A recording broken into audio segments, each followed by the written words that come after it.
ॐ श्रुतिस्मृतिपुराणानाम् आलयं करुणालयं नमामि भगवत्पादं शङ्करं लोकशङ्करं शङ्करं शङ्कराचार्यं केशवं बादरायणं सूत्रभाष्यकृतौ वन्दे भगवन्तौ पुनः पुनः। ईश्वरो गुरुरात्मेति मूर्तिभेदविभागिने व्योमवद्व्याप्तदेहाय दक्षिणामूर्तये नमः। सदाशिवसमारम्भां शङ्कराचार्यमध्यमाम् अस्मदाचार्यपर्यन्तां वन्दे गुरुपरम्पराम्। शिवं शिवकरं शान्तं शिवात्मानं शिवोत्तमं शिवमार्गप्रणेतारं प्रणतोऽस्मि सदा शिवम्। सर्वमङ्गलमाङ्गल्ये शिवे सर्वार्थसाधिके शरण्ये त्र्यम्बके गौरी नारायणि नमोऽस्तुते। अज्ञानान्तर्गहनपतितान् आत्मविद्योपदेशैः त्रातुं लोकान् भवदवशिखातापसम्पच्यमानान् मुक्त्वा मौनं वडविडविनो मूलतो निष्पदन्ति शम्भोर्मूर्तिश्चरति भुवने शङ्कराचार्यरूपा। शम्भोर्मूर्तिश्चरति भुवने शङ्कराचार्यरूपा।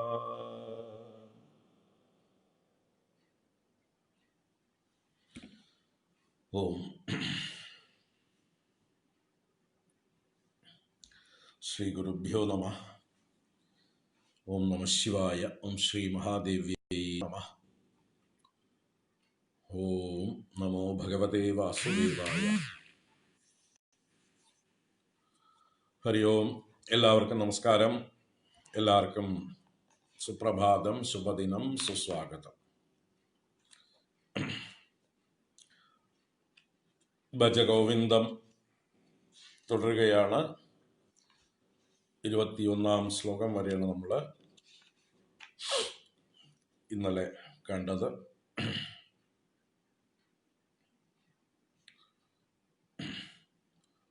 നമുക്ക് 13-ാം ശ്ലോകം മുതൽക്ക് 24-ാം ശ്ലോകം വരെ ഒന്നുകൂടെ ചൊല്ലാം. ഭജ ഗോവിന്ദം ഭജ ഗോവിന്ദം ഗോവിന്ദം ഭജ മൂഢമതേ സംപ്രാപ്തേ സന്നിഹിതേ കാലേ നഹി നഹി രക്ഷതി ഡുകൃഞ്യകരണേ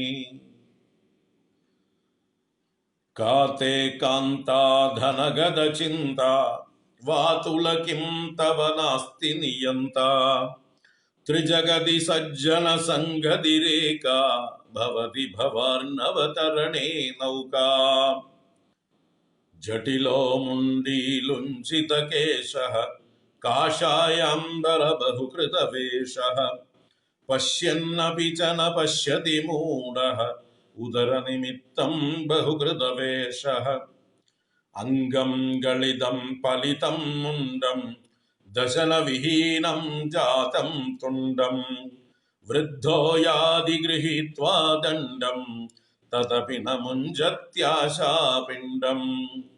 അഗ്രേ വഹ്നിഃ പൃഷ്ഠേ ഭാനുഃ രാത്രൗ ചുബുകസമർപ്പിതജാനുഃ करतलभिक्षस्तरुतलवासः तदपि न मुञ्चत्याशापाशः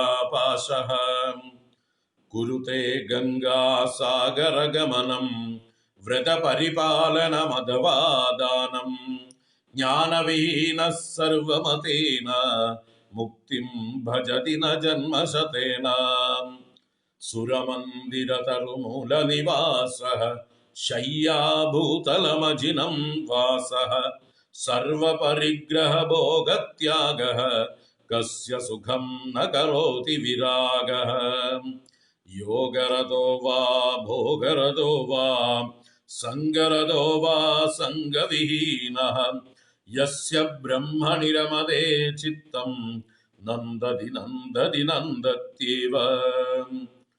ഭഗവദ്ഗീത കിഞ്ചിദതീത ഗംഗാജലലവകണികാ പീത. സകൃതഭിയേന മുരാരി സമർച്ച ക്രിയതേ തസ്യ യമേന ന ചർച്ച. പുനരപി ജനനം പുനരപി മരണം പുനരപി ജനനീ ജഠരേ ശയനം. ഇഹ സംസാരേ ബഹുദുസ്താരേ കൃപയാ പാരേ പാഹി മുരാരേ. രത്യാ കർപ്പട വിരചിത കന്ദഃ പുണ്യാ പുണ്യവിവർജിത പന്ദഃ. യോഗീ യോഗ നിയോജിത ചിത്തഃ രമതേ ബാലോന്മത്തവദേവ. കസ്ത്വം കോഹം കുത ആയാതഃ കാമേ ജനനി കോ മേ താതഃ. ഇതി പരിഭാവയ സർവമസാരം വിശ്വം ത്യക്ത്വാ സ്വപ്നവിചാരം. ത്വയി മയി ചാന്യത്ര ഇഗോ വിഷ്ണുഃ വ്യർത്ഥം കുപ്യസി മയി അസഹിഷ്ണുഃ. സർവസ്മിന്നപി പശ്യാത്മാനം സർവത്രോത്സൃജ ഭേദാജ്ഞാനം. ഭജ ഗോവിന്ദം ഭജ ഗോവിന്ദം ഗോവിന്ദം ഭജ മൂഢമതേ. സംപ്രാപ്തേ സന്നിഹിതേ കാലേ നഹി നഹി രക്ഷതി ഡുകൃഞ്യകരണേ. ഭജ ഗോവിന്ദം ഗോവിന്ദം ഭജ മൂഢമതേ. ഹരി ഓം. എല്ലാവർക്കും ഒരിക്കൽ കൂടെ നമസ്കാരം, സുസ്വാഗതം.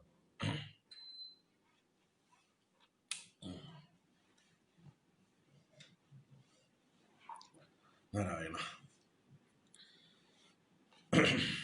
നമ്മൾ ഇന്നലെ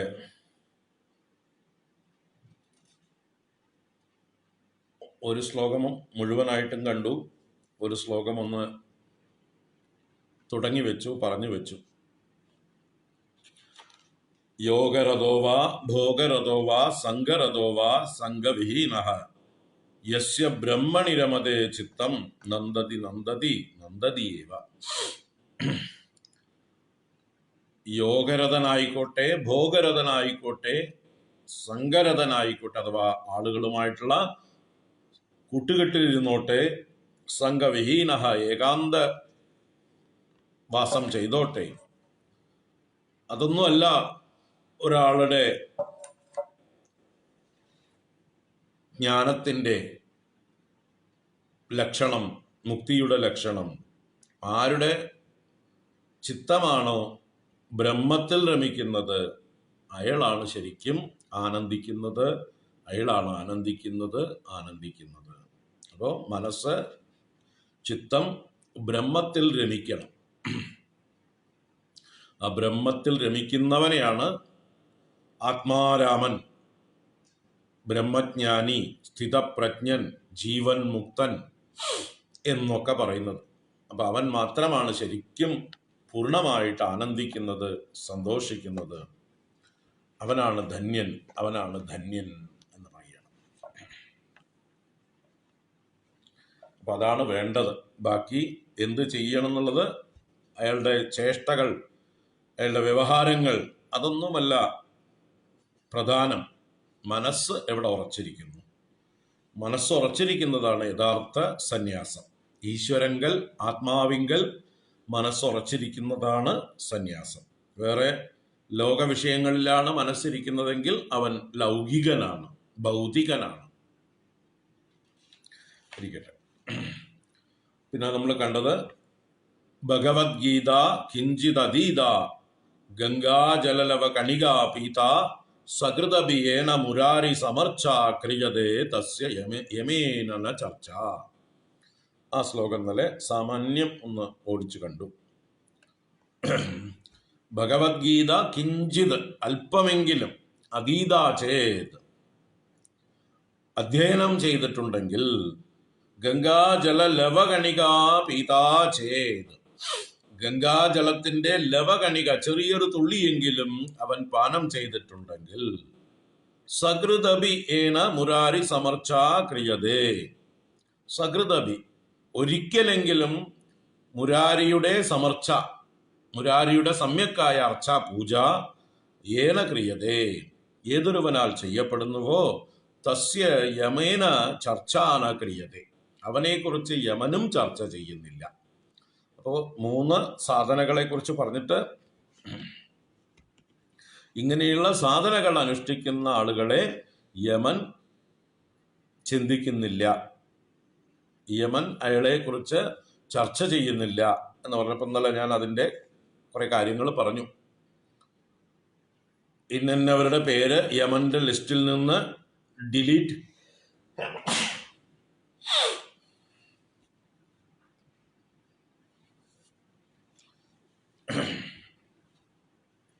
ഭഗവാൻ ഇടപെട്ട് ഡിലീറ്റ് ചെയ്ത് കഴിഞ്ഞിട്ടുണ്ടാവും. അതാണ് അജാമിളോപാഖ്യാനത്തിന്റെ ദൃഷ്ടാന്തത്തിലൂടെ നമ്മൾ പറഞ്ഞത്. അപ്പോ ഇവിടെ പറഞ്ഞു വന്നത്, ഈ ഭഗവത്ഗീതയുടെ അധ്യയനം അല്ലെങ്കിൽ ഗംഗാജലത്തിന്റെ പാനം, വിഷ്ണു പൂജ, ഈ വക കാര്യങ്ങളെല്ലാം തന്നെ ആധ്യാത്മികമായിട്ടുള്ള സാധനാക്രമങ്ങളാണ്, വളരെ ശ്രേഷ്ഠങ്ങളായിട്ടുള്ള സാധനകളാണിത്. ഇതിലേക്ക് നമ്മൾ മനസ്സിരുത്തി കഴിഞ്ഞാൽ, ഇതിലേക്ക് പ്രവേശിച്ചു കഴിഞ്ഞാൽ തീർച്ചയായിട്ടും ഇത് നിങ്ങളെ ലക്ഷ്യത്തിലേക്ക് എത്തിച്ചിരിക്കും. ഭഗവത്ഗീതയിലെ ഭഗവാൻ 2-ാം അധ്യായത്തിൽ പറയും, സ്വൽപ്പമപ്യസ്യ ധർമ്മസ്യ ത്രായതേ മഹതോ ഭയാത്. സ്വൽപ്പമപി അസ്യ ധർമ്മസ്യ ത്രായതേ മഹതോ ഭയാത്. കർമ്മയോഗം അനുഷ്ഠിക്കുവാനുള്ള നിർദ്ദേശം കൊടുക്കുകയാണ്.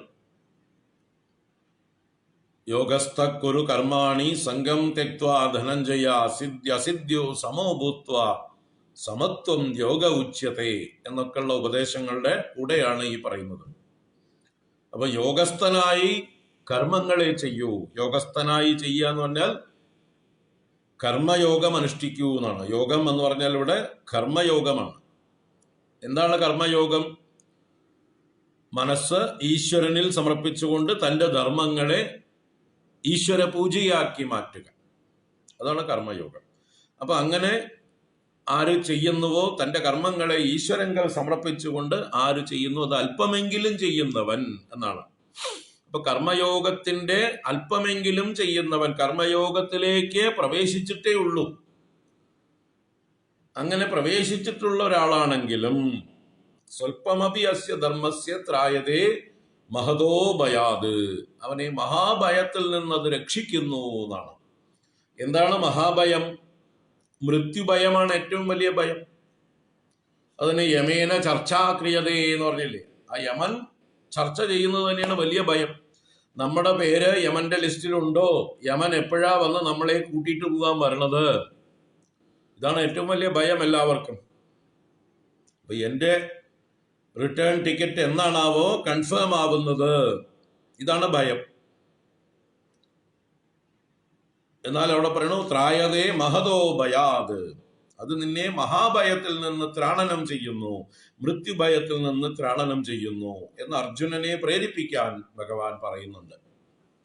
അപ്പൊ എന്താണ്, ഈ ഒരു ട്രാക്കിലേക്ക് ഒന്ന് വീണ് കിട്ടിയാൽ മതി. ഈ ട്രാക്ക് 1 വേ ട്രാക്കാണ്. ഫോർവേഡ് മാത്രമേ ഉള്ളൂ ഇതിൽ. ഈ ട്രാക്കിലേക്ക് കയറി കഴിഞ്ഞാൽ അത് ലക്ഷ്യത്തിൽ എത്തിയിട്ടേ പിന്നെ നിൽക്കുള്ളൂ. അതിൻ്റെ സ്പീഡ് വേരിയേഷൻ ഉണ്ടാവാം, ഓരോ ആളുകളുടെയും ഗതിവേഗം വ്യത്യാസം ഉണ്ടാവാം. പക്ഷേ ഈ ട്രാക്കിലേക്ക് കയറിക്കഴിഞ്ഞാൽ പിന്നെ അത് മുന്നോട്ട് തന്നെ പോയിക്കൊണ്ടിരിക്കും. അതിൻ്റെ ഓരോരുത്തരുടെയും സംസ്കാരത്തിനനുസരിച്ചിട്ടുള്ള ഗതിയേ ഉണ്ടാവുള്ളൂ. എന്ന് വെച്ചാൽ സ്പീഡ്, ഗതി എന്ന് പറഞ്ഞാൽ വേഗത. ചില ആളുകൾക്ക് വഴിനീളെയുള്ള കാഴ്ചകളൊക്കെ കണ്ട് പതുക്കെ യാത്ര ചെയ്യാനാണ് ഇഷ്ടം. ചില ആളുകൾക്ക് പ്രധാന ജംഗ്ഷനുകളിലൊക്കെ നിന്നിട്ട് വേഗം എന്താ പറയുക വഴിയിൽ സാധിക്കേണ്ടതായിട്ടുള്ള ഭക്ഷണാദികളോ വിശ്രമാദികളോ ഒക്കെ കഴിഞ്ഞിട്ടാണ് ലക്ഷ്യത്തിൽ പോകാൻ താല്പര്യം. ചില ആളുകൾക്ക് ലക്ഷ്യത്തിൽ എത്തിയിട്ടേ അടുത്ത പണിയുള്ളൂ എന്ന് തീവ്രമായിട്ടുള്ള ഒരു ലക്ഷ്യബോധം ഉണ്ടാവും. അവർക്ക് വേറൊരു ചിന്തയും ഇല്ല, വഴിയിലുള്ള ഒരു കാഴ്ചകളും അവരെ പ്രലോഭിപ്പിക്കുന്നില്ല. അവർ നേരെ ലക്ഷ്യത്തിലേക്ക് വെച്ച് പിടിക്കുകയാണ്. ടാർഗറ്റ് ഉണ്ട് അവർക്ക്, ആ ഒരു ടാർഗറ്റിൽ എത്തിയേ അവര് നിൽക്കൂ. അപ്പൊ അങ്ങനെയുള്ള ആളുകളുടെ സ്വഭാവത്തിനും വേഗതയ്ക്കും അനുസരിച്ചാണ് ഓരോരുത്തരും ഈ ലക്ഷ്യത്തെ പ്രാപിക്കുന്നത്. ഈ മോക്ഷം എന്ന ലക്ഷ്യത്തെ പ്രാപിക്കുന്നതും അങ്ങനെ തന്നെ. അപ്പോ ആരാദ്യം പുറപ്പെട്ടു, ആരെവിടുന്ന് പുറപ്പെട്ടു, അതൊന്നും പ്രശ്നമല്ല.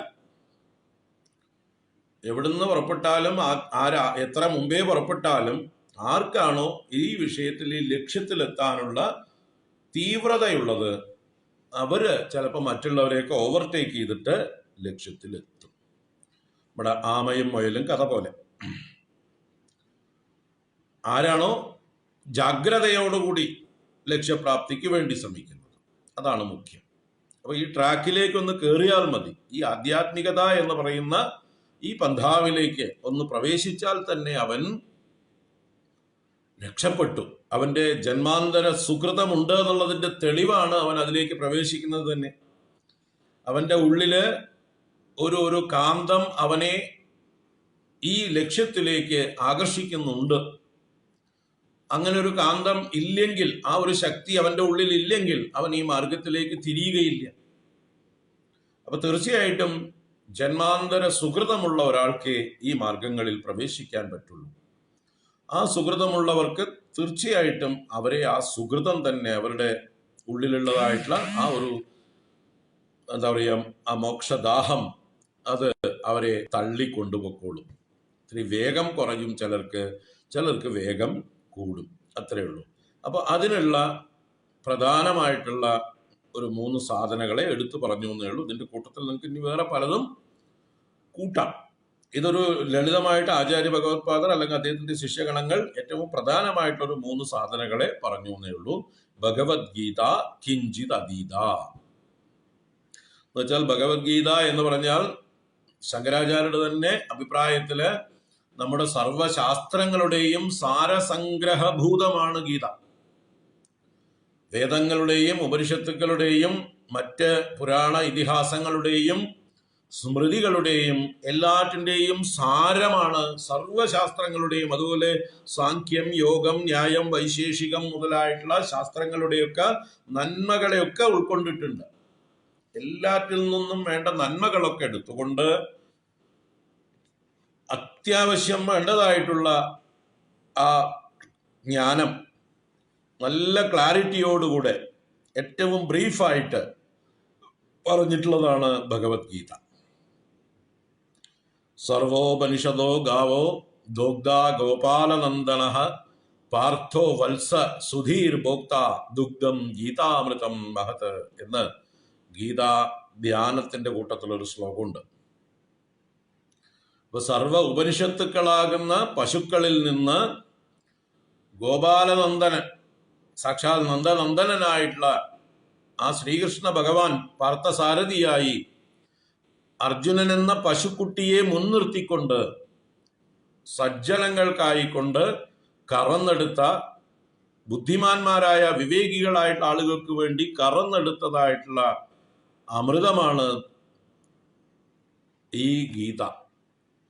ദുഗ്ധം ഗീതാമൃതം മഹത്. ദുഗ്ധം എന്നാൽ ക്ഷീരം. അപ്പൊ ഈ പാലിൽ നിന്ന്, ഈ പശുവിൽ നിന്ന് കറന്നെടുത്തതായിട്ടുള്ള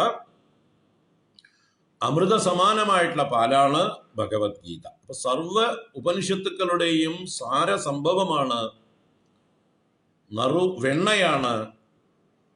ഉപനിഷത്തുക്കളും വേദങ്ങളും ഒക്കെ പാലായിട്ട് കരുതുകയാണെങ്കിൽ ആ പാലാഴി കടഞ്ഞ് എടുത്ത അമൃതമാണ്, അല്ലെങ്കിൽ ആ പാലിനെ തൈരാക്കി അതിൽ നിന്ന് ഉരുത്തിരിച്ചെടുത്ത വെണ്ണയാണ്, അതിൻ്റെ നെയ്യാണ് ഭഗവത്ഗീത. അപ്പൊ ഭഗവത്ഗീതയെ വിധിയാമണ്ണം അതിൻ്റെ അർത്ഥബോധത്തോടെ അല്പമെങ്കിലും, ഭഗവത്ഗീതയിലെ ഒരു അധ്യായം പഠിച്ചാൽ മതി, വാസ്തവത്തിൽ നല്ലൊരു ക്ലാരിറ്റി കിട്ടും. ഭഗവത്ഗീതയിലെ 7-ാം അധ്യായം, 9-ാം അധ്യായം, 13-ാം അധ്യായം, 15-ാം അധ്യായം, ഇതൊക്കെ വളരെ ശ്രേഷ്ഠങ്ങളായിട്ടുള്ള ആത്മജ്ഞാനം നമുക്ക് പ്രദാനം ചെയ്യുന്ന അധ്യായങ്ങളാണ്.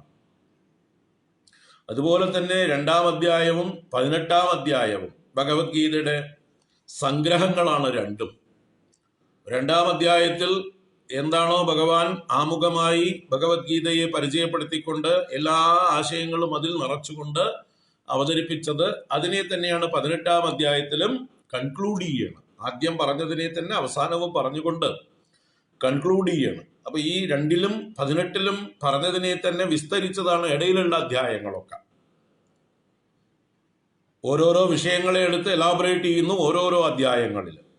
അപ്പോ ഭഗവത്ഗീതയിലെ 2-ാം അധ്യായം വേണ്ട രീതിയിൽ പഠിച്ചാൽ തന്നെ മതി, അല്ലെങ്കിൽ 18-ാം അധ്യായം മുഴുവനായിട്ട് നന്നായിട്ട് മനസ്സിരുത്തി പഠിച്ചാൽ മതി. അതല്ലെങ്കിൽ 15-ാം അധ്യായം പുരുഷോത്തമ യോഗം എന്നുള്ള അതിഗംഭീരമായിട്ടുള്ള അധ്യായമാണ്. അതല്ലെങ്കിൽ ക്ഷേത്രജ്ഞ വിഭാഗ യോഗം എന്ന 13-ാം അധ്യായം മുഴുവൻ ബ്രഹ്മവിദ്യയാണ്. 9-ാം അധ്യായവും 7-ാം അധ്യായവും സമാന രീതിയിൽ ഈശ്വരതത്വവും ഭക്തിതത്വവും ജ്ഞാനവും എന്താണെന്ന് വ്യക്തമാക്കി തരുന്നതായിട്ടുള്ള അധ്യായങ്ങളാണ്. അപ്പൊ ഈ 7, 9, 13, 15 ഭഗവത്ഗീതയിലെ ഏറ്റവും ചെറിയ അധ്യായങ്ങൾ, വലിയ വിഷയങ്ങൾ ഉൾക്കൊണ്ടിട്ടുള്ള അധ്യായങ്ങൾ. അതല്ലെങ്കിൽ 2-ഉം 18-ഉം അധ്യായങ്ങൾ. ഇത് രണ്ടും സമാനമായിട്ടുള്ള അധ്യായങ്ങളാണ്. 2-ഉം 18-ഉം 2-ൽ എന്ത് പറഞ്ഞിട്ടുണ്ടോ അത് തന്നെയാണ് 18-ലും പറഞ്ഞിട്ടുള്ളത്.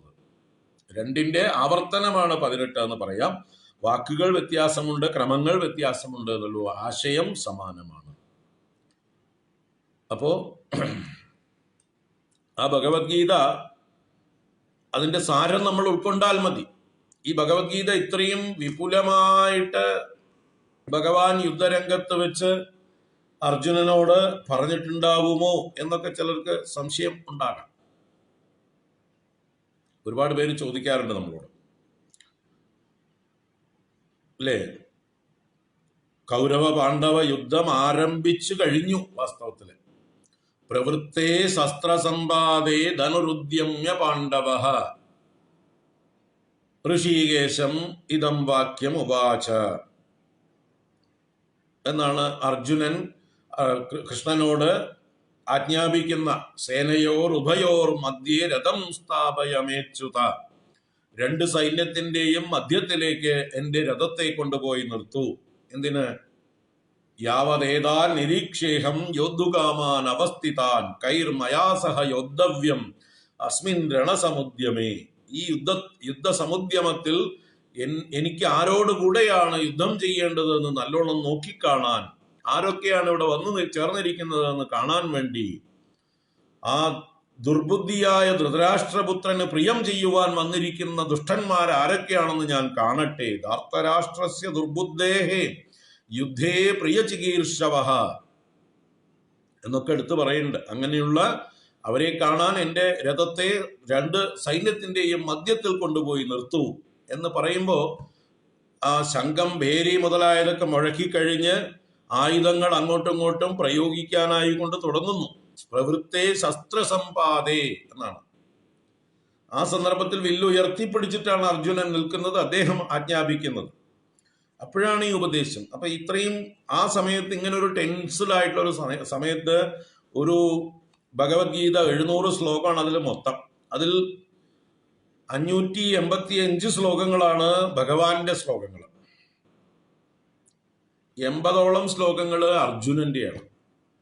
അർജുനന്റെ വിഷാദവും ചോദ്യങ്ങളും ചേർത്ത് 80ഓളം ശ്ലോകങ്ങളാണ്. 585ഓളം ശ്ലോകങ്ങൾ ശ്രീകൃഷ്ണ ഭഗവാന്റെ, ബാക്കിയുള്ളത് സഞ്ജയന്റെയും 1 ശ്ലോകം ധൃതരാഷ്ട്രന്റെയും. ആദ്യത്തെ ശ്ലോകം ധൃതരാഷ്ട്രന്റെയാണ്, അല്ലെ? ധർമ്മക്ഷേത്രേ കുരുക്ഷേത്രേ സമവേദായുത്സവ എന്ന് ആരംഭിക്കുന്ന 1 ശ്ലോകം ധൃതരാഷ്ട്രയുടെ ഒരു ചോദ്യത്തിന് അദ്ദേഹത്തിന്റെ ഭൃത്യനായ സഞ്ജയൻ വ്യാസനിൽ നിന്ന് ലഭിച്ച ദിവ്യ ദൃഷ്ടി കൊണ്ട് യുദ്ധരംഗത്ത് താൻ കാണുന്നതും, അല്ലെങ്കിൽ തനിക്ക് പ്രത്യേകമായി അറിയാൻ കഴിയുള്ള ഈ ദിവ്യദൃഷ്ടി എന്ന് പറഞ്ഞാൽ ഓരോരുത്തരുടെയും മനസ്സിലിരിപ്പ് പോലും അറിയാൻ കഴിയും. പ്രത്യക്ഷമായിട്ടുള്ളത് മാത്രമല്ല പരോക്ഷമായതും കാണാനുള്ള കഴിവുണ്ടാക്കുക സഞ്ജയന് വ്യാസാനുഗ്രഹം കൊണ്ട്. അപ്പൊ അങ്ങനെ താൻ കാണുന്നതായിട്ടുള്ള മഹാഭാരത യുദ്ധരംഗത്തിലുള്ള ആ കാര്യങ്ങളെ അവതരിപ്പിക്കുകയാണ് സഞ്ജയൻ ധൃതരാഷ്ട്രോട്. അപ്പൊ ആ സഞ്ജയന്റെ വാക്കുകൾ ധാരാളമുണ്ട്. 40ഓളം ശ്ലോകങ്ങള് സഞ്ജയന്റെ വാക്കുകളാണ്, സഞ്ജയന്റെ ശ്ലോകങ്ങളാണ്. അപ്പൊ സഞ്ജയന്റെ ശ്ലോകങ്ങളെ മാറ്റാം, അർജുനന്റെ അതിനെ വേണമെങ്കിൽ നമുക്ക് കുറയ്ക്കാം. എന്നാലും കൃഷ്ണന്റെ ശ്ലോകം മാത്രം എടുത്താൽ 585 ഉണ്ട്. ആ 585 ശ്ലോകങ്ങളും ഇത്ര വളരെ വേഗത്തിൽ ചൊല്ലിയാലും 1.5 മണിക്കൂറെങ്കിലും വേണം. അത്രയും നേരം ഭഗവാൻ അർജുനനും ആ യുദ്ധരംഗത്ത് അസ്ത്രങ്ങൾ അങ്ങോട്ടും ഇങ്ങോട്ടും ചീറിപ്പായുന്നതിന്റെ നടുവിൽ നിന്ന് ഇങ്ങനെ ഉപദേശിക്കാൻ പറ്റുമോ എന്നൊക്കെ ചിലർ ശങ്കിക്കാം. വാസ്തവത്തില് തന്റെ വായനകത്ത് വിശ്വരൂപം കാണിച്ചു കൊടുത്തിട്ടുള്ള ഭഗവാന്, യശോദാമ്മയ്ക്ക് ലോകം മുഴുവൻ തന്റെ വായിക്കകത്ത് കാണിച്ചു കൊടുത്തിട്ടുള്ള ഭഗവാന് എന്താണ് അസാധ്യമായിട്ടുള്ളത്? ഇനി നമ്മൾ തന്നെ നോക്കുക. നമ്മള് സ്വപ്നത്തിൽ ഒരു ജന്മത്തിന്റെ അനുഭവം കാണാറുണ്ട്. എത്ര നേരമായിരിക്കും നമ്മൾ സ്വപ്നം കണ്ടിട്ടുണ്ടാവുക?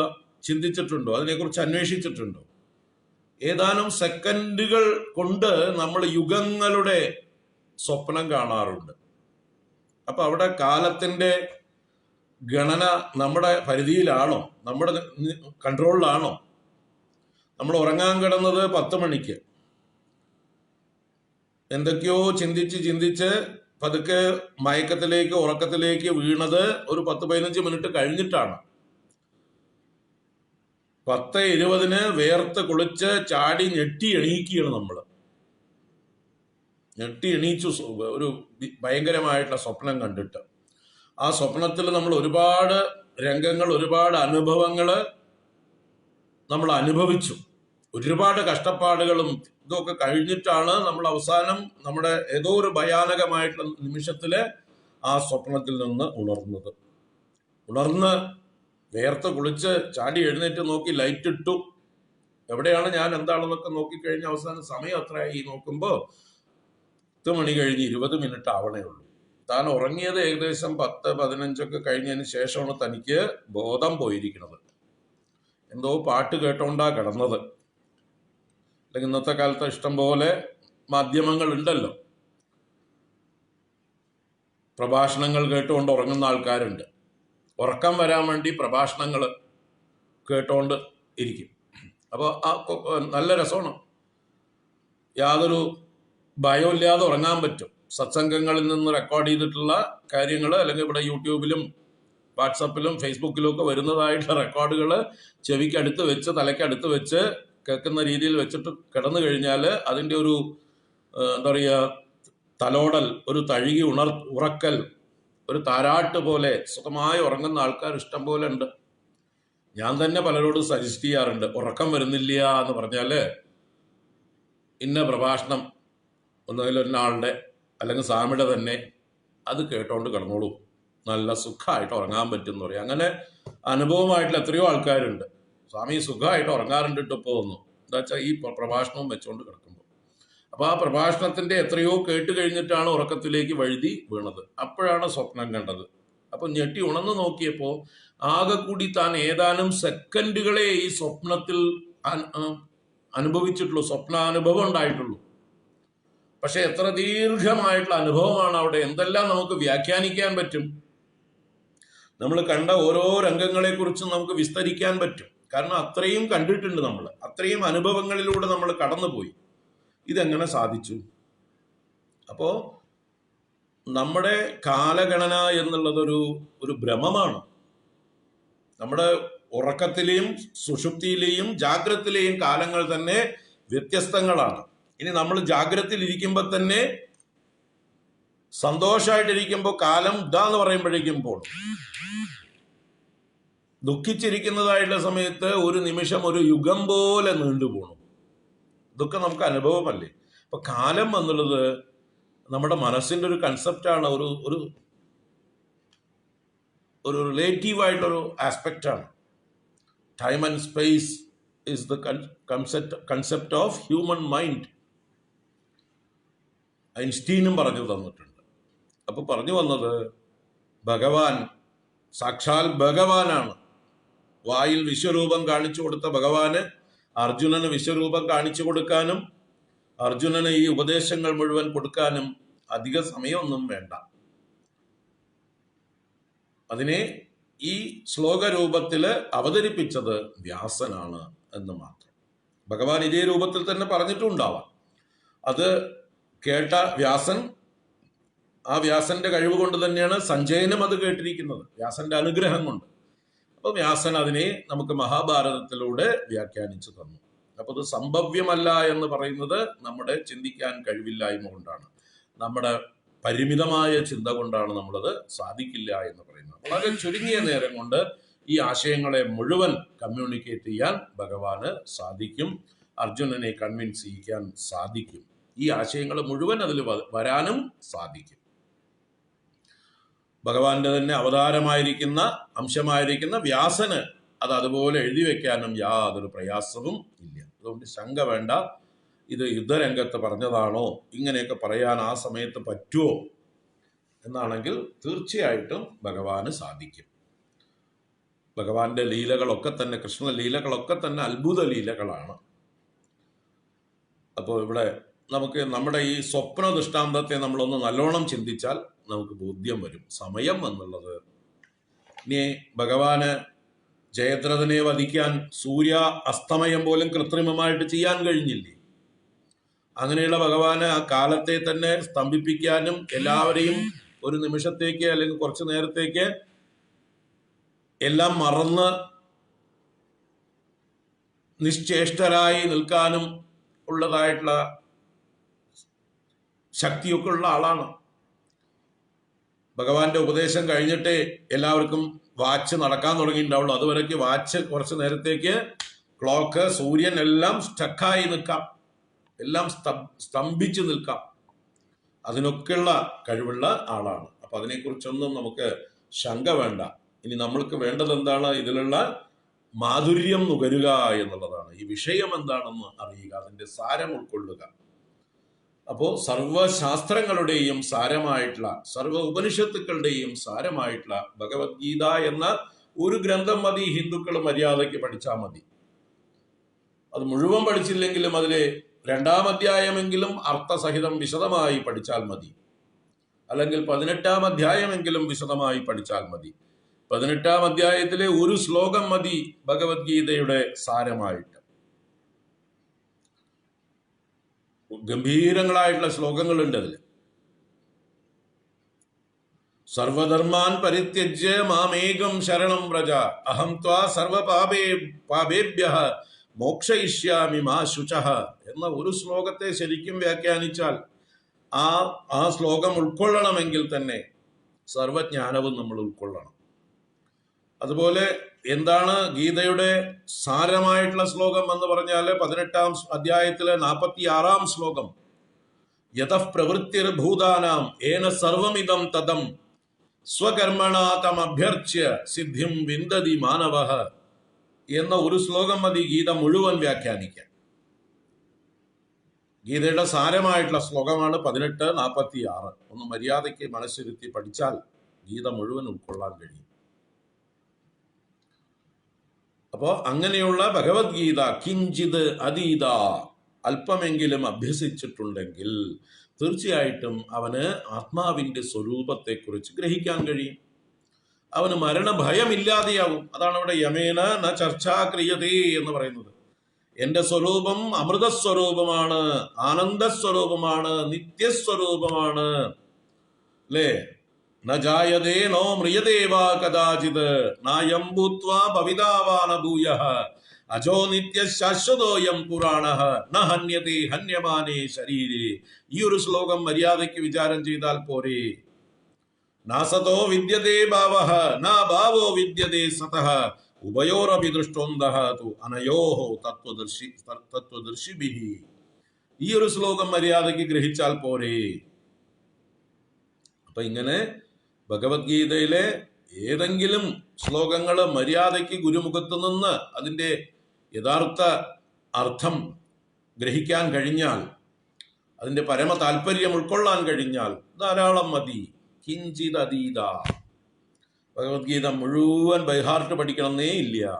അതിൻ്റെ ആ അർത്ഥഗംഭീരമായിരിക്കുന്ന ആ ആശയങ്ങൾ ഉൾക്കൊണ്ടാൽ മതി. ഗംഗാജല ലവ കണികാ പീത, ഗംഗാജലത്തിന്റെ ലവകണിക എന്ന് പറഞ്ഞാൽ ഇവിടെ ആ ശ്രദ്ധയോടുകൂടി ഗംഗയെ പാനം ചെയ്താൽ, ഭക്തിയോടുകൂടി ഗംഗാജലം പാനം ചെയ്താൽ എന്ന് ഒരർത്ഥം. അപ്പൊ അവിടെ ഏത് ശ്രദ്ധ വേണം? ഈ ഗംഗ എന്ന് പറഞ്ഞാൽ വെറും ഒരു ജലമല്ല. ഇത് എവിടുന്നാണ് ഉത്ഭവിച്ചത്? ഇത് ബ്രഹ്മദേവന്റെ കമണ്ഡലു ജലമായിരുന്നു. പിന്നീട് ഭഗവാൻ വാമനാവതാരം ചെയ്ത് മഹാബലിയോട് 3 അടി മണ്ണ് യാചിച്ച് തന്റെ വിശ്വരൂപം കാണിച്ചു കൊടുക്കുന്ന സന്ദർഭത്തിൽ 14 ലോകങ്ങളും വ്യാപിച്ചു നിൽക്കുന്നതായിട്ടുള്ള ത്രിവിക്രമ ശരീരം കൊണ്ട് 14 ലോകങ്ങളെയും തന്റെ ഉള്ളിൽ കാണിച്ചു കൊടുക്കുന്ന സന്ദർഭത്തിൽ ഭഗവാന്റെ ഉള്ളിലാണ് ഈ പ്രപഞ്ചത്തെ മുഴുവൻ മഹാബലി കണ്ടത്. ഭഗവാൻ വേറെ, ലോകം വേറെ ആയിട്ടല്ല. ഭഗവാൻ തന്റെ പാദങ്ങളെ കൊണ്ട് ലോകങ്ങളെ അളന്നെടുത്തു എന്ന് പറയുന്നത് ഇവിടെ ഭാഗവതത്തിൽ വ്യക്തമായിട്ട് പറയുന്നുണ്ട്. ഭഗവാന്റെ ശരീരത്തിൽ മഹാബലി ഇതെല്ലാം ദർശിച്ചു, ഈ 14 ലോകങ്ങളെയും ദർശിച്ചു എന്ന് പറഞ്ഞാൽ ഭഗവാന്റെ ശരീര അവയവങ്ങളാണ് ഈ 14 ലോകങ്ങളും. ഭഗവാന്റെ ശരീരത്തിനകത്താണ് ഈ ലോകങ്ങളെല്ലാം. ആ ത്രിവിക്രമന്റെ ആ മൂർത്തി അങ്ങനെ വലുതായി നിൽക്കുമ്പോൾ, വിശ്വരൂപമായി നിൽക്കുമ്പോൾ, അദ്ദേഹത്തിന്റെ പാദം, അതിന്റെ പെരുവിരൽ സത്യലോകത്ത് ചെന്നപ്പോ ആ പെരുവിരൽ മാത്രം കഴുകാനേ തികഞ്ഞുള്ളൂ. അതുപോലും തികഞ്ഞില്ല കമണ്ഡലു ജലത്തിന്, ബ്രഹ്മാവിന്റെ കമണ്ഡലു ജലത്തിന്. അങ്ങനെ ബ്രഹ്മദേവന്റെ കമണ്ഡലു ജലത്തിൽ നിന്ന് ഉത്ഭവിച്ച് മഹാവിഷ്ണുവിന്റെ ത്രിവിക്രമന്റെ പാദം കഴുകി പിന്നീട് സ്വർഗഗംഗയായി തീർന്നതും അതുതന്നെ ഭഗീരഥന്റെ തപസ്സുകൊണ്ട്, പ്രയത്നം കൊണ്ട് തന്റെ പൂർവികരായ സകലർക്ക് മോക്ഷം കൊടുക്കുവാൻ വേണ്ടി ആ ഗംഗയെ പ്രസാദിപ്പിച്ച് ഭൂമിയിലേക്ക് കൊണ്ടുവന്നപ്പോൾ മഹാദേവൻ തന്റെ ജടയിൽ സ്വീകരിച്ച് ഒരു വലിയ ഡാം പോലെ അതിനെ തടഞ്ഞു നിർത്തി, പിന്നീട് അല്പാൽപമായിട്ട് അതിനെ കനാല് പോലെ തുറന്നുവിട്ട് ഭാരതഭൂമിയെ മുഴുവൻ അനുഗ്രഹിക്കുന്നതായിട്ടുള്ള, ഭാരതത്തെ, വടക്കേ ഇന്ത്യയെ മുഴുവൻ ഫലഭൂയിഷ്ടമാക്കുന്ന ആ അതിപവിത്രമായിട്ടുള്ള ഭാഗീരഥി, ആ ഗംഗ, ആ ഗംഗയുടെ സ്മരണ, ആ ഭക്തിപൂർവം. അപ്പം ത്രിമൂർത്തികളുടെയും അനുഗ്രഹമുണ്ട് അവിടെ.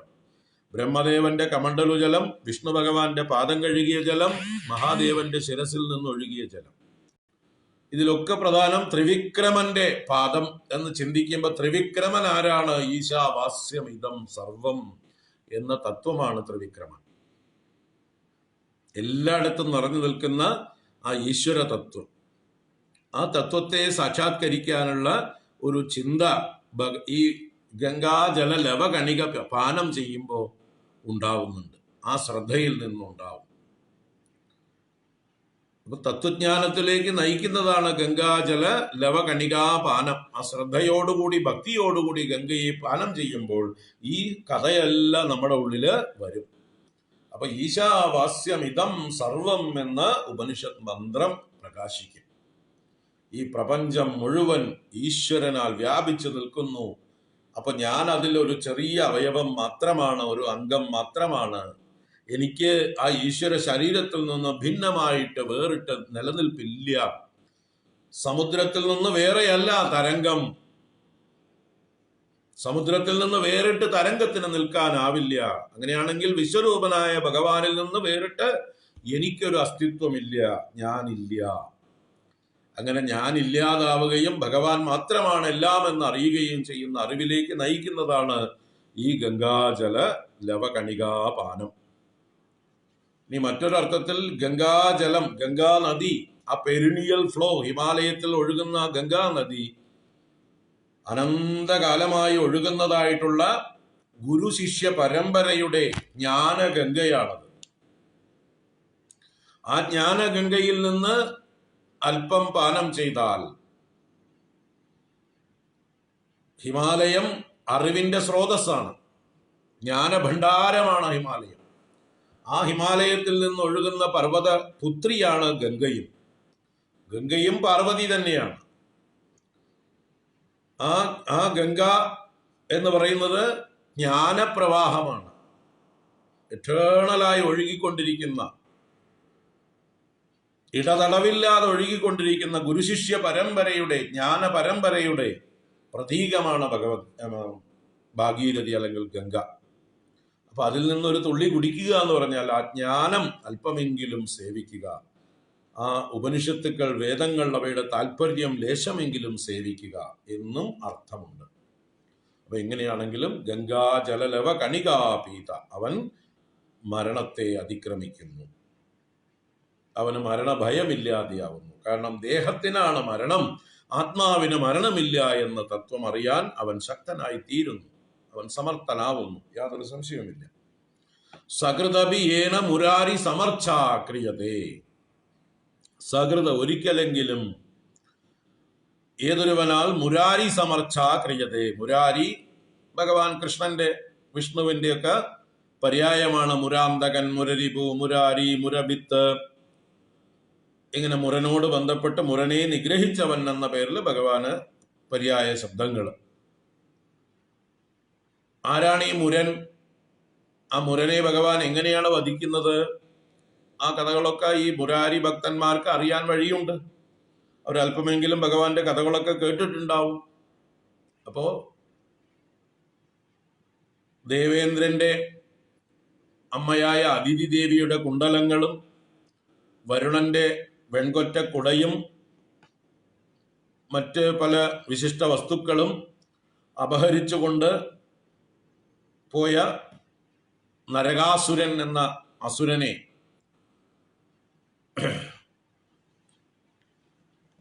ശോണിതപുരം എന്ന പുരത്തിൽ വസിക്കുന്ന ആ നരകാസുരനെ നിഗ്രഹിക്കാനായിക്കൊണ്ട് ഇതെല്ലാം വീണ്ടെടുത്ത് ഇന്ദ്രന് കൊടുക്കാൻ ഇന്ദ്രന്റെ പ്രാർത്ഥനയെ മാനിച്ച് ഭഗവാൻ സത്യഭാമ സമേതനായി ഗരുഡ വാഹനനായി ഈ ശോണിതപുരത്തേക്ക് വരുന്നതും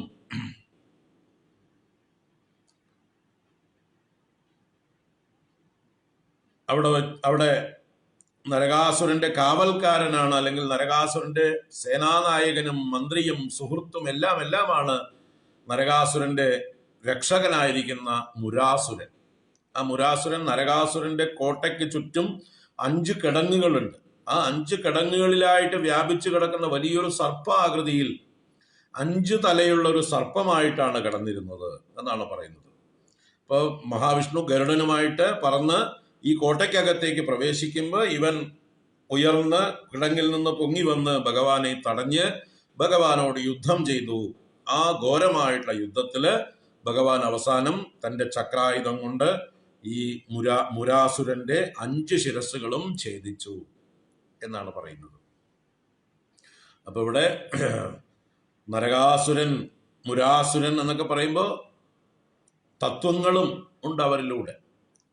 ഇവിടെ ശോണിതപുരം എന്ന് പറയുമ്പോൾ നമ്മുടെ ശരീരവും ഒരു ശോണിതപുരമാണ്. ശോണിതം എന്നാൽ രക്തം എന്നർത്ഥമുണ്ട്. അപ്പൊ രക്തം കൊണ്ട് നിർമ്മിച്ചിട്ടുള്ള ഈ പുരം തന്നെയാണ് ശോണിതപുരം. ഇതിൽ 5 കോട്ടകളും 5 കിടങ്ങുകളും ഉണ്ട്. 5 കോട്ടകൾ എന്ന് പറഞ്ഞാല് പഞ്ചഭൂതങ്ങൾ തന്നെയാണ് 5 കോട്ടകൾ. ആകാശം, വായു, അഗ്നി, ജലം, പൃഥ്വി, ഇങ്ങനെ 5 കോട്ടകളെ കൊണ്ടാണ് ഈ ശരീരം രക്ഷിക്കപ്പെടുന്നത്. അതിൽ 5 കിടങ്ങുകൾ എന്ന് പറഞ്ഞാൽ 5 പ്രാണന്മാരാണ്. ആ 5 പ്രാണനിലും വ്യാപിച്ചു നിൽക്കുന്ന 5 തലയുള്ള സർപ്പമാണ് മുരൻ എന്ന് പറഞ്ഞാല് മനസ്സാണ് മുരൻ. അപ്പൊ നരകൻ ആരാണ്? നരകൻ ഈ ശരീരത്തിലുള്ള അഭിമാനമായിരിക്കുന്ന അഹങ്കാരമാണ്.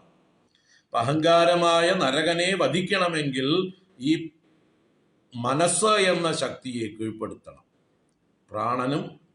പ്രാണനെ നിയന്ത്രിക്കുന്ന, ഇന്ദ്രിയങ്ങളെ നിയന്ത്രിക്കുന്ന, ഇന്ദ്രിയങ്ങളുടെയൊക്കെ നേതാവായിരിക്കുന്ന 5 മുഖമുള്ള സർപ്പമാണ് മനസ്സ് എന്ന ഈ മുരൻ. ആ മനസ്സിനെ ജയിച്ചവനാണ് മുരാരി. ആ മനസ്സിനെ ജയിച്ചാൽ മാത്രമേ അഹങ്കാരത്തെ ജയിക്കാൻ കഴിയുകയുള്ളൂ. ഈ ഒരു തത്വം കൂടി ഈ കഥയിലൂടെ ഭഗവാൻ നമുക്ക് കാണിച്ചു തരുന്നുണ്ട്. ഇത് നടന്ന കഥയുമാണ്. ഈ സംഭവം ചരിത്രമാണ്, നടന്ന കഥയാണ്.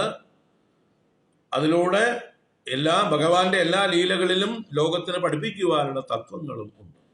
അപ്പൊ അങ്ങനെയുള്ളതില് നോക്കുമ്പോൾ ആ മുരനെ വധിച്ചവൻ ഭഗവാൻ മുരാരി എന്ന് പറയുമ്പോൾ ആ മനസ്സിനെ ജയിച്ചവൻ, പ്രാണനെ ജയിച്ചവൻ, ഇന്ദ്രിയങ്ങളെ ജയിച്ചവൻ, അതിനൊക്കെ അതീതനായിരിക്കുന്നവൻ, നരകനെ വധിച്ചവൻ, അഹങ്കാരത്തെ ജയിച്ചവൻ, ആത്മസ്വരൂപൻ ആണ് മുരാരി.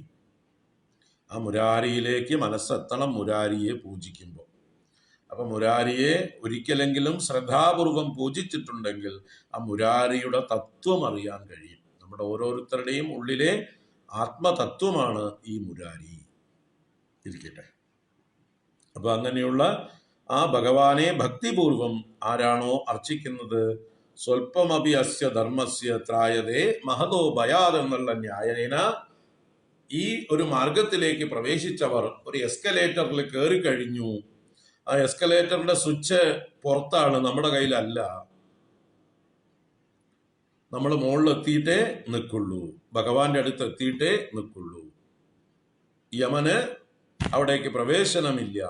ക്രിയതേ തസ്യ യമേന ചർച്ച.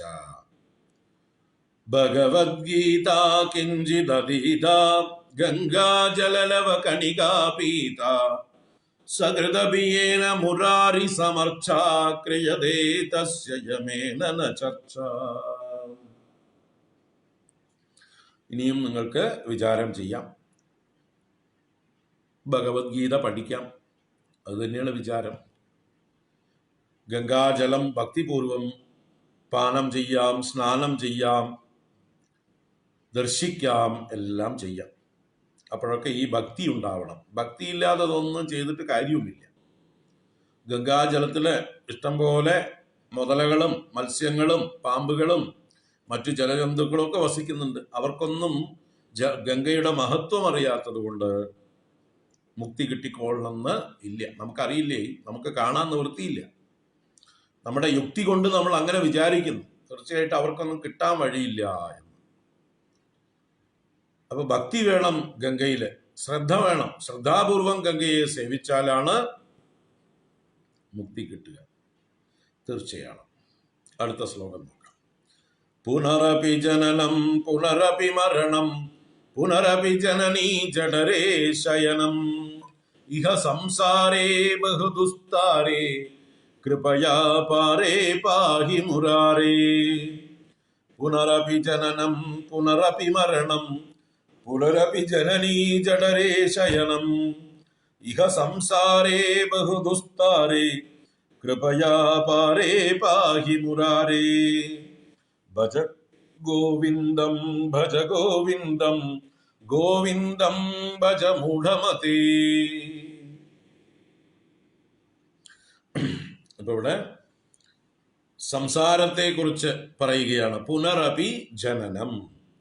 പുനരപി എന്ന് പറഞ്ഞാൽ വീണ്ടും പിന്നെയും ജനനം, വീണ്ടും വീണ്ടും ജനനം, പുനഃ പുനഃ ജനനം, ആവർത്തിച്ച് ആവർത്തിച്ച് ജനിച്ചുകൊണ്ടേയിരിക്കുന്നു. പുനരപി മരണം, വീണ്ടും വീണ്ടും മരിക്കുകയും ചെയ്യുന്നു. ഇങ്ങനെ ജനിക്കുക മരിക്കുക ജനിക്കുക മരിക്കുക ജനിക്കുക മരിക്കുക, ഇതാണ് ഒരു ജീവൻ ചെയ്തുകൊണ്ടിരിക്കുന്നത്. നമ്മളൊക്കെ ഇങ്ങനെ ഒരു ശരീരം വിട്ട് വേറൊരു ശരീരത്തിലേക്ക് പോകുന്നു, ആ ശരീരം വിട്ട് വേറൊരു ശരീരത്തിലേക്ക് പോകുന്നു. ഇങ്ങനെ പുനഃ പുനഃ ജായതേ മ്രിയതേ. അങ്ങനെ നമ്മൾ പുരങ്ങളെ ജനിപ്പിക്കുന്ന പുരഞ്ജനന്മാരായി നമ്മുടെ യാത്ര അനന്തമായി തുടർന്നുകൊണ്ടേയിരിക്കുകയാണ്. ഒരു ലക്ഷ്യത്തിലും എത്തുന്നില്ല. കാരണം നമുക്ക് ലക്ഷ്യമില്ല. ലക്ഷ്യമില്ലാത്തത് കൊണ്ട് തന്നെ എവിടെ എത്താത്തത്. ലക്ഷ്യമില്ലാത്ത ഒരാൾ വെറും വാണ്ടററാണ്. ലക്ഷ്യമുള്ള ഒരാൾ സീക്കറാണ്. വെറും എന്താ പറയുക, ലക്ഷ്യമില്ലാതെ യാത്ര തുടർന്നുകൊണ്ടേയിരിക്കണം ഈ ലോകത്തുള്ള ആളുകളൊക്കെ. എവിടേക്കാ പോകേണ്ടതെന്ന് അവർക്ക് അറിയില്ല. എന്താണ് ലക്ഷ്യം, ജീവിത ലക്ഷ്യമെന്ന് അറിയില്ല. ലോകത്തിലുള്ള ഏത് പദാർത്ഥങ്ങളുടെയും പ്രയോജനം ചോദിച്ചാൽ അതൊക്കെ നമ്മൾ നന്നായിട്ട് പറഞ്ഞു തരും. ഇതെന്താണ് എന്ന് ചോദിച്ചാൽ ഇതൊരു താക്കോലാണ്. എന്തിനുള്ളതാണ് ഇത്? കാർ താക്കോലാണ്. കാറ് തുറക്കാനും കാറിനെ സ്റ്റാർട്ട് ചെയ്യാനുള്ളതാണിത്. ഓ, നന്നായിട്ടുണ്ട്, പഠിച്ചിട്ടുണ്ട്. ഇതെന്താണ്? ഇതൊരു വാച്ചാണ്. എന്തിനാണ്? സമയം നോക്കാനുള്ളതാണ്. ഓ, പഠിച്ചിട്ടുണ്ട്. ഇങ്ങനെ ഓരോ കാര്യങ്ങളും ഭൗതികമായിട്ടുള്ള കാര്യങ്ങളെ കുറിച്ചൊക്കെ നമ്മൾ എക്സ്പേർട്സ് ആണ്. എത്ര വേണമെങ്കിൽ വ്യാഖ്യാനങ്ങൾ പറയും. ശരി, നിങ്ങളുടെ ജന്മം എന്തിനാണ്?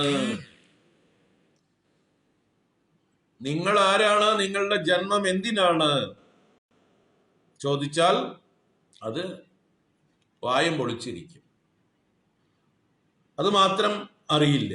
അപ്പൊ അവനവനെ അറിയില്ല അവനവന്റെ ജന്മം എന്തിനാണ്, എവിടേക്കാണ് പോകേണ്ടത്, എന്താണ് നേടേണ്ടത്, നിങ്ങളുടെ ജീവിത ലക്ഷ്യം എന്താണ് എന്ന് ചോദിച്ചാൽ, കുട്ടികളോട് ചോദിച്ചാൽ എനിക്ക് ഡോക്ടർ ആവണം, എനിക്ക് എഞ്ചിനീയർ ആവണം, എന്നിട്ടോ ആയിക്കഴിഞ്ഞിട്ട് കുറെ കാശുണ്ടാക്കണം, കാശുണ്ടാക്കിയിട്ട് കല്യാണം കഴിക്കണം, കല്യാണം കഴിച്ചിട്ട് പിന്നെ മക്കളെ ജനിപ്പിക്കണം, എന്നിട്ട് ആ മക്കളും അത് തന്നെ പറയണം.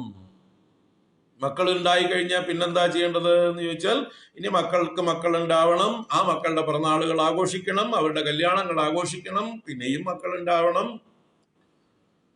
ഇങ്ങനെ ആവർത്തിച്ചു കൊണ്ടേയിരിക്കുക. അല്ലാതെ തങ്ങൾക്ക് ലക്ഷ്യമായിട്ട് എവിടെയെങ്കിലും എത്തണോ, എന്തെങ്കിലും പ്രാപിക്കണോ എന്ന് ചിന്തിക്കുന്നവർ വളരെ ചുരുക്കം. അങ്ങനെയുള്ളവരെ കുറിച്ചാണ് ഇവിടെ പറയുന്നത്. പുനരപി ജനനം പുനരപി മരണം പുനരപി ജനനീ ജഡരേ ശയനം. വീണ്ടും പുനരപി ജനനീ ജഡരേ, അമ്മയുടെ ഗർഭപാത്രത്തിൽ. ജഡരം എന്നാൽ വയറ്, ഉദരം എന്ന് അർത്ഥം. അമ്മയുടെ ഉദരത്തിൽ, ഗർഭപാത്രത്തിൽ വീണ്ടും ശയനം. 10 മാസം വീണ്ടും ഗർഭപാത്രത്തിൽ വന്ന് കിടക്കാനുള്ള അവസ്ഥ ഉണ്ടാവുന്നു. ഇതിൽ പരം നരകം വേറെ ഉണ്ടോ? ഈ ഗർഭപാത്രം എന്ന നരകത്തിന്റെ പേരാണ് കുംഭീപാകം. കുംഭത്തിലിട്ട് വേവിക്കുന്നത് പോലെ എന്നാണ്. കുംഭം എന്നാൽ കുടം, കലശം എന്നൊക്കെ അർത്ഥം. ഒരു കുടത്തിനകത്തിട്ടിട്ട് അതിനെ നല്ലോണം ഭദ്രമായി അടച്ചിട്ട് അതിന്റെ അകത്ത് അടിയിൽ തീ കൊടുത്തു കഴിഞ്ഞാൽ പുട്ടുകുറ്റി നമ്മൾ വേവിക്കുന്നത് പോലെ അതിനകത്ത് നമ്മൾ വേവുകയാണ്. അമ്മയുടെ ഗർഭപാത്രത്തിൽ ഈ പറഞ്ഞ 10 മാസം കിടന്ന് ഈ ഒരു നരകയാതനകൾ അനുഭവിക്കുകയാണ്. പക്ഷെ അത് പുറത്തേക്ക് വരുന്നതോടുകൂടി മായ മറന്നു. അതിനകത്തിരിക്കുമ്പോൾ ഓർമ്മയുണ്ട്, ബോധമുണ്ട്. അവിടെ കിടന്നുകൊണ്ട് പ്രാർത്ഥിക്കും ഈശ്വരനോട്, എനിക്ക് മേലാൽ ഇതുപോലൊരു ഗർഭവാസം വേണ്ട, ഞാൻ പുറത്തിറങ്ങിക്കഴിഞ്ഞാൽ ഭഗവാനെ ഭജിച്ച് ഇനിയൊരു ഗർഭവാസമില്ലാത്ത രീതിയിലുള്ള പ്രവൃത്തി ചെയ്തോളാം എന്ന് പറഞ്ഞ് പ്രാർത്ഥിക്കുകയൊക്കെ ചെയ്യും. ഭാഗവതത്തില് കപിലോപദേശത്തില് ഭഗവാൻ കപില മഹർഷി അമ്മയ്ക്ക് കൊടുക്കുന്ന കപിലോപദേശത്തിൽ വൃത്തിയായിട്ട് ഒരു ഗർഭസ്ഥ ശിശുവിന്റെ ഓരോ മാസത്തിലും ആഴ്ചയിലും ഉള്ളതായിട്ടുള്ള അവസ്ഥകളെ വിസ്തരിച്ച് പറഞ്ഞുകൊണ്ട് അതിൽ 7-ാം മാസമാകുമ്പോഴേക്കും എല്ലാ അവയവങ്ങളും വന്നു ബോധവും ഉദിച്ചതായിട്ടുള്ള ഈ ജന്തു, ഈ ഗർഭപാത്രത്തിൽ കിടക്കുന്ന ഈ ജന്തു ഈശ്വരനോട് പ്രാർത്ഥിക്കുന്ന പ്രാർത്ഥന ഗംഭീരമായിട്ടൊരു അധ്യായം മുഴുവൻ ഉണ്ട്, ജന്തുരുവാച എന്ന് പറഞ്ഞിട്ട്. അപ്പൊ അവിടെ ഈശ്വര സ്തുതി ചെയ്തുകൊണ്ട് പറയണു, ഇനി മേലിൽ ഞാൻ ഇത്രയും ജന്മങ്ങൾ അനുഭവിച്ച അതേ കഷ്ടതകൾ അനുഭവിക്കാൻ ഇനിയും ജന്മങ്ങൾ എടുക്കാൻ ഇടവരാതിരിക്കാൻ, ഇനിയും ഒരു ഗർഭപാത്രത്തിൽ ശയിക്കാതിരിക്കാൻ ആവുന്നത് ഞാൻ ചെയ്യാം എന്ന് പറഞ്ഞ് ഭഗവാനോട് പ്രാർത്ഥിക്കുന്നുണ്ട്. പക്ഷെ പുറത്തിറങ്ങുന്നതോടുകൂടി ഈ ബാഹ്യ വെളിച്ചവും വായുവും നമ്മളിലേക്ക് പതിക്കുന്നതോടുകൂടി ആ ബോധം നഷ്ടപ്പെട്ടു. നമ്മൾ വേറൊരു ലോകത്തിലേക്കാണ്. നമ്മൾ എങ്ങനെയാണോ സുഷുപ്തിയിലേക്കും സ്വപ്നത്തിലേക്കും പോകുമ്പോൾ നമ്മുടെ ജാഗ്രത ബോധം നഷ്ടപ്പെടുന്നത്, അതുപോലെ മറ്റൊരു ലോകത്തിലേക്ക്, ഒരു ട്രാൻസ് ലോകത്തിലേക്ക്, അതീതമായ ഒരു ലോകത്തിലേക്ക് പ്രവേശിക്കുകയാണ്. മറന്നു. പിന്നെ ഇവിടെ കിടന്ന് ഭ്രമിക്കുകയാണ്. വീണ്ടും പഴയത് തന്നെ തുടരുകയാണ്, പഴയ സംസ്കാരത്തിനനുസരിച്ച്, വാസനകൾക്കനുസരിച്ച്. അതാണ് പുനരപി ജനനം പുനരപി മരണം പുനരപി ജനനീ ജഡരേ ശയനം. അതിൽ നിന്ന് മുക്തിക്കായിക്കൊണ്ട് പ്രയത്നിക്കുന്നില്ല. അങ്ങനെയുള്ള ഇവിടെ കവി ആചാര്യ ഭഗവത്പാദർ പ്രാർത്ഥിക്കുന്നു, ഇഹ ബഹുദുസ്താരേ സംസാരേ. ഇങ്ങനെ തരണം ചെയ്യാൻ പരപ്പേറിയതാണ് ബഹുദുസ്താരം. ദുസ്താരം എന്ന് പറഞ്ഞാൽ തരണം ചെയ്യുവാൻ ദുഃഖമുള്ളത്, മറുകര കാണാൻ കഴിയാത്തതായിട്ടുള്ള ഈ സംസാരമാകുന്ന കടലിൽ അകപ്പെട്ട് ഉഴലുന്നതായിട്ടുള്ള എന്നെ ഹേ മുരാരേ. വീണ്ടും കഴിഞ്ഞ ശ്ലോകത്തിൽ മുരാരി സമർച്ച പറഞ്ഞു, ഇവിടെയും മുരാരേ എന്ന് പറഞ്ഞു. ഈ മനസ്സിനെ വേണ്ട രീതിയിൽ പാകപ്പെടുത്തി എടുക്കേണ്ട മുരാരിയാണ് ഭഗവാൻ വാസുദേവൻ. ഭഗവാനെ അങ്ങേ അനുഗ്രഹിച്ച് എൻ്റെ ഈ മനസ്സിന്റെ ഈ ഭ്രമത്തെ അവസാനിപ്പിച്ചു തരണേ. മുരാരേ കൃപയാ പാരേ പാഹി. അങ്ങയുടെ കരുണ കൊണ്ട് എന്നെ മറുകരയിലേക്ക് രക്ഷിച്ചാലും, പാരം എന്ന് പറഞ്ഞാൽ മറുകര, പാരേ, എന്നെ മറുകരയിലേക്ക് രക്ഷിച്ചാലും. അപാരേ എന്നും വേണമെന്ന് പറയാം. അപാരേ എന്നുള്ളത് മുമ്പ് പറഞ്ഞ ദുസ്താരേ സംസാരേ എന്നുള്ളതിലേക്ക് ചേർക്കണം. അപാരേ സംസാരേ ഭ്രമന്തം മാം, ഇതിൽ കിടന്ന് മുങ്ങിപ്പൊങ്ങുന്നതായിട്ടുള്ള എന്നെ കൃപയാ പാഹി, അങ്ങയുടെ കൃപ കൊണ്ട് പാലിച്ചാലും എന്ന്. അപാരേ നടക്കുമ്പോ സംസാരത്തിനോട് ചേർക്കാം. പാരേ നടക്കുകയാണെങ്കിൽ, വേർതിരിച്ചെടുക്കുകയാണെങ്കിൽ മറുകരയിലേക്ക് എന്നെ രക്ഷിച്ചാലും, പാരേ പാഹി, മറുകരയിലേക്ക് എന്നെ കടത്തിയാലും, ഈ സംസാര സാഗരത്തെ തരണം ചെയ്യിച്ചാലും, അതിനായിക്കൊണ്ട് അനുഗ്രഹിച്ചാലും എന്ന് ഭഗവാനോട് പ്രാർത്ഥിക്കുകയാണ്. കൃപയാ പാഹി. പാഹി എന്ന് പറഞ്ഞാൽ ത്വം പാഹി, പാലനം കുരു എന്നർത്ഥം. പാ എന്നുള്ള ധാതു, പാതി എന്ന് വേറൊരാള്, രാമഹ പാതി, രാമൻ രക്ഷിക്കുന്നു. ത്വം പാഹി, അങ്ങ് പാലിച്ചാലും. അഹം പാസി, അല്ല അഹം പാമി, ഞാൻ പാലിക്കുന്നു എന്ന് പറയാൻ അഹം പാമി, ഞാൻ രക്ഷിക്കുന്നു. ഇവിടെ ഞാനല്ല രക്ഷിക്കുന്നത്, ത്വം പാഹി, അങ്ങ് രക്ഷിച്ചാലും എന്നുള്ള പ്രാർത്ഥനയാണ്. അപ്പോൾ ഈ ജനന മരണമാകുന്ന ആവർത്തന സംസാരത്തിൽ നിന്ന് വീണ്ടും വീണ്ടും ഈ ചക്രത്തിൽ തന്നെ കറങ്ങിക്കൊണ്ടിരിക്കുന്ന ഈ സംസാരത്തിൽ നിന്ന് എന്നെ രക്ഷിച്ചാലും എന്ന് പ്രാർത്ഥിക്കുകയാണ് ഇവിടെ ആചാര്യൻ. പുനരപി ജനനം പുനരപി മരണം പുനരപി ജനനീ ജഠരേ ശയനം ഇഹ സംസാരേ ബഹുദുസ്താരേ കൃപയാ പാരേ പാഹി മുരാരേ. ഇവിടെ കഠോപനിഷത്തില് യമൻ നചികേതസിനോട് പറയുന്നുണ്ട്, ഈ ലോകത്തുള്ള ജനങ്ങളൊക്കെ രക്ഷപ്പെട്ടു പോകട്ടെ എന്ന് ഞാൻ കരുതും. പക്ഷേ അവരുണ്ടോ രക്ഷപ്പെടുന്നു? എല്ലാവരും ഓരോ പ്രാവശ്യം മരിച്ച് എൻ്റെ അടുത്ത് വരുമ്പോഴും ഞാൻ അവരോട് സിമ്പതൈസ് ചെയ്യാറുണ്ട്. അടുത്ത ജന്മമെങ്കിലും ഒരു മര്യാദയ്ക്ക് ജനിച്ച് നല്ല രീതിയിൽ ആത്മജ്ഞാനം നേടി ഇനിയൊരു എൻ്റെ അടുത്തേക്ക് വരാതിരിക്കാൻ ഇവരെ ശ്രമിക്കട്ടെ എന്ന് ഞാൻ വിചാരിക്കും. പക്ഷേ പിന്നെയും ഇവരെനിക്ക് പണി തന്നുകൊണ്ടേയിരിക്കണമെന്ന. പുനഃ പുനഃ വശമാകച്ചതേമേ, ഇവർ വീണ്ടും വീണ്ടും എൻ്റെ അടുത്തേക്ക് വന്നുകൊണ്ടേയിരിക്കണു. എങ്ങനെയാണോ മഴക്കാലത്ത് സസ്യങ്ങൾ, ചെറിയ ചെറിയ ചെടികൾ ഉണ്ടാകുന്നത്, കളകളൊക്കെ പൊങ്ങി വരുന്നത്, തകരകളൊക്കെ ഉണ്ടായി വരുന്നത്, മഴ പോയാൽ ഇതെല്ലാം വീണ്ടും നശിക്കുന്നു, വീണ്ടും മഴ പെയ്താൽ ഇതെല്ലാം ഉത്ഭവിക്കുന്നു, വീണ്ടും മഴ പോയാൽ ഉണങ്ങുന്നു. ഇങ്ങനെ എങ്ങനെയാണോ സസ്യങ്ങൾ ഉണ്ടാവുകയും ഉണങ്ങുകയും ചെയ്യുന്നത്, അതുപോലെ ഈ ജന്തുക്കൾ, ഈ മനുഷ്യരെന്നതായിട്ടുള്ള ജന്തുക്കൾ വീണ്ടും വീണ്ടും വന്നും പോയിക്കൊണ്ടിരിക്കണു. ഇവര് ഷട്ടിൽ അടിച്ചുകൊണ്ടിരിക്കുകയാണ്. എൻ്റെ അടുത്തേക്ക് വരണു, പിന്നെയും ഭൂമിയിലേക്ക് പോണു, പിന്നെയും എൻ്റെ അടുത്തേക്ക് വരണു, പിന്നെയും ഭൂമിയിലേക്ക് പോണു. ഇവർക്ക് ഇതിൽ നിന്ന് രക്ഷപ്പെടണം എന്നൊരു ചിന്തയും കാണുന്നില്ല. ഞാൻ രക്ഷപ്പെടുത്താന്ന് വിചാരിച്ചാൽ അവർ പോണില്ല.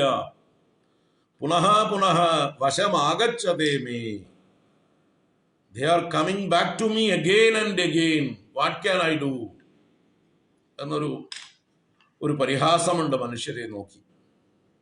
മൂഢജനങ്ങൾ ഈ ഭൗതികങ്ങളായിട്ടുള്ള നശ്വരങ്ങളായിട്ടുള്ള വിഷയങ്ങളിൽ ഭ്രമിച്ച് ദേഹമാണ് താനെന്ന് അഭിമാനിച്ച് ഈ ദേഹത്തെ സുഖിപ്പിക്കുവാൻ വേണ്ടി ഈ നശ്വര വിഷയങ്ങളെ നിത്യമായി കരുതി അതിൽ രമിച്ചുകൊണ്ട് ആയുസ് പോകുന്നത് അറിയുന്നില്ല. അങ്ങനെ മരിച്ചു പോകുമ്പോൾ വീണ്ടും ആ വാസനയോടുകൂടി പോകുന്നത് കൊണ്ട് തിരിച്ചു വരാനുള്ള കൊതി അവനിൽ വർദ്ധിച്ചിരിക്കുന്നു. വീണ്ടും അവൻ അടുത്ത ശരീരവുമായി തിരിച്ചു വരുന്നു. നമുക്ക് തന്നെ അറിഞ്ഞുകൂടെ, നമ്മൾ ഓരോ ദിവസവും ഇന്ന് ചെയ്തത് തന്നെ നാളെ വീണ്ടും ആവർത്തിക്കാനുള്ള ഒരു ത്വര നമ്മുടെ ഉള്ളിലില്ലേ? ഇന്നെന്ത് ചെയ്തു അത് വീണ്ടും നാളെ അതേ നേരമാകുമ്പോൾ വേണമെന്ന് തോന്നുന്നു. ഇതുതന്നെയാണ് ജന്മങ്ങൾ ആവർത്തിക്കുന്നതിൻ്റെയും പുറകിലുള്ള വാസന. അപ്പൊ ഇങ്ങനെ രക്ഷപ്പെടാൻ താല്പര്യമേ ഇല്ല പലർക്കും. എന്നാൽ വിവേകികളായിട്ടുള്ള ആളുകള് ഇങ്ങനെ ഇതിനെയൊക്കെ കണ്ടിട്ട് ഈ സംസാരത്തിന്റെ സ്വഭാവത്തെ മനസ്സിലാക്കി ഈ ചക്രത്തിൽ നിന്ന് പുറത്തു കടത്താൻ ഭഗവാനെ തന്നെ പ്രാർത്ഥിക്കുന്നു. കാലചക്രമാണ് ഭഗവാന്റെ കയ്യിലെ സുദർശന ചക്രം. ഭഗവാനെ, അങ്ങയുടെ ആ സുദർശനത്തിന്റെ ആക്രമണത്തിൽ നിന്ന് എന്നെ മോചിപ്പിച്ച് എന്നെ രക്ഷിച്ചാലും. കൃപയാ ഭാരേ പാഹി മുരാരേ എന്ന് പ്രാർത്ഥിച്ച് തുടരുകയാണ്. ഭജ ഗോവിന്ദം ഭജ ഗോവിന്ദം ഗോവിന്ദം ഭജ മൂഢമതേ. നമുക്ക് നാളെ തുടരാം. ഹരി ഓം. എല്ലാവർക്കും ശുഭദിനാശംസകൾ. നാളെ 8:30 മണിക്ക് ലക്ഷ്മി നൃസിംഹ പഞ്ചരത്നം, 10:30 ഭജഗോവിന്ദം.